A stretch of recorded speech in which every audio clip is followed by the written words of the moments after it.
ಎಲ್ಲರಿಗೂ ನಮಸ್ಕಾರ. ಭಾರತದ ಯಾವ ಜಲಭಾಗವು ಹೆಚ್ಚು ಚಂಡಮಾರುತಗಳನ್ನು ಸೃಷ್ಟಿಸುತ್ತದೆ? ಅರಬ್ಬಿ ಸಮುದ್ರ, ಮನ್ನಾರಖಾರಿ, ಕ್ಯಾಂಬೆಖಾರಿ, ಬಂಗಾಳ ಕೊಲ್ಲಿ. ಸರಿಯಾದ ಉತ್ತರ ಬಂಗಾಳ ಕೊಲ್ಲಿ. ಬಂಗಾಳ ಕೊಲ್ಲಿ ಹೆಚ್ಚು ಚಂಡಮಾರುತಗಳನ್ನು ಸೃಷ್ಟಿಸುತ್ತದೆ. ಭೂ ಮತ್ತು ಜಲರಾಶಿಗಳ ಅನುಪಾತ ಎಷ್ಟು? ಭೂ ಮತ್ತು ಜಲರಾಶಿಗಳ ಅನುಪಾತ 1:2.43. ಪ್ರಪಂಚದ ಅತಿ ವಿಸ್ತಾರವಾದ ಮತ್ತು ಆಳವಾದ ಸಾಗರ ಯಾವುದು?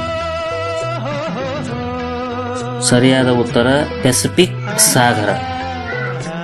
ಸಮತಟ್ಟಾದ ಭೂಖಂಡ ಎಂದು ಯಾವ ಖಂಡವನ್ನು ಕರೆಯುತ್ತಾರೆ? ಸರಿಯಾದ ಉತ್ತರ ಆಸ್ಟ್ರೇಲಿಯಾ. ಧನ್ಯವಾದಗಳು.